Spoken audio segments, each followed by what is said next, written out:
Olá pessoal, essa é mais uma aula de Sociologia voltada para os segundos anos regular.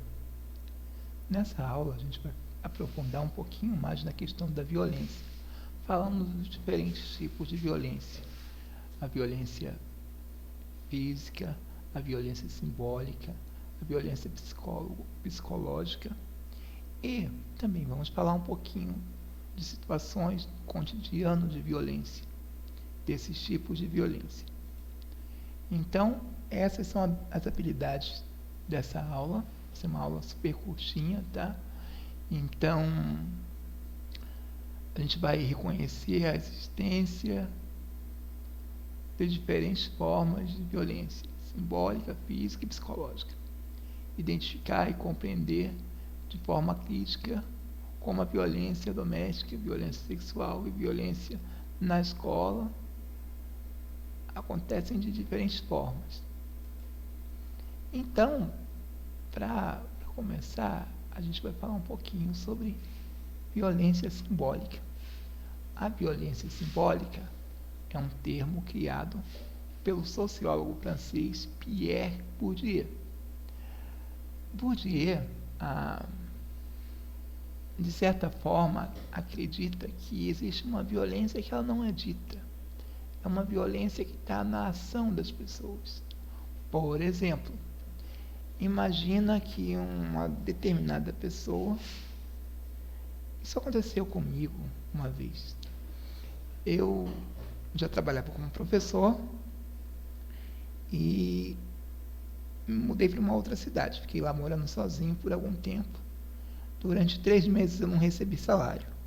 Mas também quando eu recebi salário, eu recebi 3 meses de salário. Veio uma quantia em dinheiro muito grande. E como eu precisava trazer minha família, eu entrei numa loja, tinha dinheiro suficiente para comprar vários móveis. E resolvi fazer isso. Na primeira loja, sequer eles me receberam. Trataram muito mal. E eu tentei conversar com eles, foi inútil. Na segunda loja, eles me receberam muito bem e eu comprei muita coisa lá. Mas é um tipo de violência. Pela aparência, pelo status social, você classifica as pessoas. Por exemplo, uma pessoa, pelo seu status, pela sua patente, ele é um militar famoso, ou um juiz, acaba sendo melhor atendido que outras pessoas. Um outro exemplo de violência simbólica aí que eu posso dizer foi no caso de 2 missionários que eu conheci. Esses 2 missionários tinham visto um homem morando na rua com uma ferida muito grande na perna. Eles sentiram pena desse homem e levaram esse homem no hospital. Sequer ele foi atendido, de forma alguma. Os missionários fizeram de tudo para que ele fosse atendido, não conseguiram. Levaram esse homem para casa, ele tomou um banho, fez a barba, trocou de roupa e foi no hospital. E foi atendido sem nenhum problema. Então, esse é um exemplo de violência simbólica. Eu trouxe um pequeno vídeo que vai falar justamente sobre isso, a violência simbólica, para o Bourdieu. Vamos lá. Opa...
Beleza, pessoal? Created using Powtoon. Ok, vamos à frente. Opa!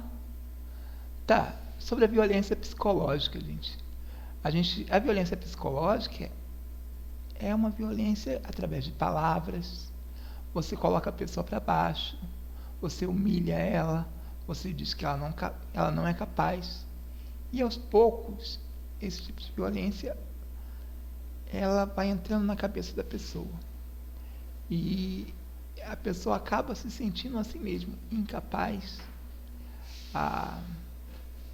Ela acha que é inferior às outras por conta de insultos, por conta de gritos e por uma série de coisas, desmobilização pública. Isso acontece muito às vezes, é uma relação de pais com filhos. Existem pais muito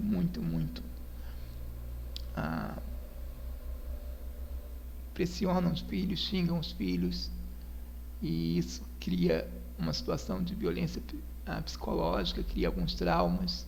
Existem filhos que fazem com os pais também, e existem todas as esferas, maridos com esposas, e daí por diante, certo, gente? E eu trouxe mais um vídeo aqui falando sobre a violência psicológica. Vamos lá. Você conhece violência psicológica? Ela é quando pessoas abusam das palavras como ofensa, críticas ou até chantagem para fazer uma pessoa se sentir culpada. Tudo aquilo que dito pode abalar, afetar, machucar a pessoa por dentro simplesmente pelo seu bel prazer. Isso é violência psicológica. Nós recebemos o depoimento de uma vítima, o nome dela é Isabela Barbosa, ela tem 20 anos e ela conta a sua história. Eu fui a primeira namorada séria dele. Os antigos relacionamentos dele duravam 3 a 4 meses. Já a gente namorou 1 ano e 8 meses. Com o passar do tempo, o ciúmes foi ficando uma coisa que passou de ser bonitinho para ir passando de fases, modulações. Começando a ficar esquisito, depois a ficar excessivo. Aí chega a fase bem doentio. Ao ponto de quando a gente chegou ao final da nossa relação, ele teve que fazer acompanhamento com o psicólogo, teve que ser encaminhado para psiquiatra e tudo mais. Ele tinha uns ciúmes extremos, independente de quem fosse. Podia ser de amigo, podia ser de alguém da família. Tinha ciúmes até do meu sobrinho, que era criança. Era extremo. Ele tinha um problema muito grande com meu ex-namorado. Ele tinha que ser melhor, o mais bonito, o mais forte, o mais tudo do que ele e qualquer outra pessoa. Ele controlava as minhas roupas de cima a baixo, tinha que ser tudo coberto, nada curto. Controlava quem eu conversava, ele sabia até as pessoas que eu adicionava durante a semana no Facebook. Ele tinha surtos de chantagem emocionais, ameaçava que ia se matar, que ia fazer besteira. Ele tem um complexo muito grande de inferioridade. A mãe dele foi muito superprotetora. Devido a isso, ele se sente inferior, se sente menos capacitado que outras pessoas. Então ele tem uma necessidade extrema de carinho e atenção. Ele nunca apresentou isso antes, ele só começou a apresentar depois que a gente começou a namorar.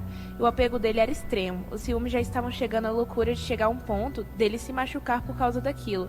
Além dele me controlar extremamente, 100%, ele também acabava sendo controlado, porque ele não fazia nada pra não dar motivo, tipo, se eu fiz, ela também pode fazer.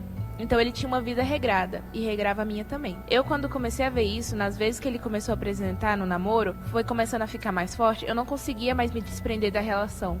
Porque se acontecesse alguma vez, alguma coisa, eu não queria me sentir culpada. E também porque eu acabei pegando um apego pela rotina que a gente tinha. Eu me sentia culpada e responsável pelas atitudes que ele tinha. Isso gerou um transtorno muito grande pra mim. Pois no tempo que eu fiquei com ele, por mais ou menos 1 ano e 2 meses, eu fiquei ali por obrigação, por cuidado e por gostar muito dele como amigo e carinho pela família que ele tinha, que era muito unida à minha também. Eu não sabia mais quem eu era, eu não me reconhecia, eu não sabia mais o que eu gostava, eu não sabia mais sorrir, o que eu podia ou não podia fazer. Eu me sentia outra pessoa, e foi isso que me levou a terminar o namoro. Mas eu só consegui terminar o namoro devido a vários fatores. Tanto conversar com as amigas feministas que eu tinha, que me abriram muito os olhos, de ver muitos vídeos e ler muitos textos devido a isso. E eu fui vendo que era a pessoa quem eu era antes. Era uma pessoa extremamente desprovida de preocupações com as opiniões dos outros e vivia do jeito que eu queria. Aquela pessoa tinha ficado enterrada debaixo de uma Isabelle que eu não conhecia, então foi complicado. Até passei um tempo acompanhando psicólogo com ele, porque aquele namoro que me prendeu tanto, aquele relacionamento abusivo, foi tão forte que eu tive que acompanhar e ver o que chegou ao nível que eu também precisava fazer um acompanhamento psicológico. Mas graças a Deus que as coisas não chegaram a esse ponto, porque como ficaram muito feias as coisas, eu consegui dar um basta. E esse foi o depoimento da nossa leitora. Opa, gente. A gente pode ver nesse vídeo as implicações da violência psicológica. Quanto à violência física, eu trouxe uma definição de violência física. A Organização Mundial da Saúde, ela define violência como uso da força física, do poder, em ameaçar o outro, ou a prática contra si próprio. Tá? Então, a violência pode se manifestar de diversas formas, tanto trazendo sofrimento às pessoas, trazendo morte, dano físico, psicológico, etc. Existem várias formas de violência, inclusive essas formas de violência se mesclam. Eu me lembro de uma pessoa que eu conheço que ela citou como foi quando ela adotou uma criança. Essa criança não chorava, não conseguia chorar. E ela descobriu que essa criança não chorava porque toda vez que seus antigos pais viam ela chorando, queimavam ela com cigarro. Essa criança ficou toda queimada com cigarro. E para evitar que ela fosse queimada com cigarro, ela parou de chorar. Então aqui a gente mescla a violência física com a violência psicológica. Algumas vezes também é possível mesclar a violência simbólica com a violência psicológica ou física. Existem diversas formas de violência, como bullying, como cyberbullying, uma pessoa ser ridicularizada na escola, uma pessoa ser ridicularizada nas redes sociais. Existem formas de violência que são institucionalizadas. Por exemplo, a polícia, quando age de forma errada, muitas vezes criminalizando pessoas que sequer têm culpa, implantando droga, etc. É um tipo de violência que, além de ser uma violência física, é psicológica e com certeza também é uma violência simbólica. E a relação entre pais e filhos, filhos e pais, às vezes, muitas vezes, é permeada por violência. E a sociedade brasileira é uma das sociedades entre as 10 sociedades mais violentas. A violência, inclusive existe um sociólogo que ele fala sobre o mito do homem cordial, de dizer que o brasileiro é simpático, é cordial. Isso em parte é verdade, em parte é mito. É possível perceber isso em muitas situações. Eu mesmo sou natural do Rio de Janeiro. Em alguns espaços eu via mães que xingam os filhos, que falam muitos e muitos palavrões, que são violentas. Então, esse é um exemplo de situação não cordial. A gente tem outros espaços, a gente vê na política a polarização que existe entre um grupo e outro, chegando a levar isso para a violência física, a violência contra estrangeiros também. Eu conheci alguns casos de haitianos que foram, de certa forma, agredidos, inclusive agredidos fisicamente. Então, a questão também de homossexuais, e eu sempre digo que a questão que mais me marcou foi um dia que eu vi à noite, quando eu esperava um ônibus, um carro parar, saírem 3 rapazes de dentro, bem fortes, e começarem a bater no casal de homossexuais. Eu fiquei perplexo, eles me ameaçaram e eu não podia fazer nada. Então eu pensei em que nível chega essa violência. E, bem, pessoal, essa é mais uma aula de sensibilização e até a próxima aula. Grande abraço para vocês.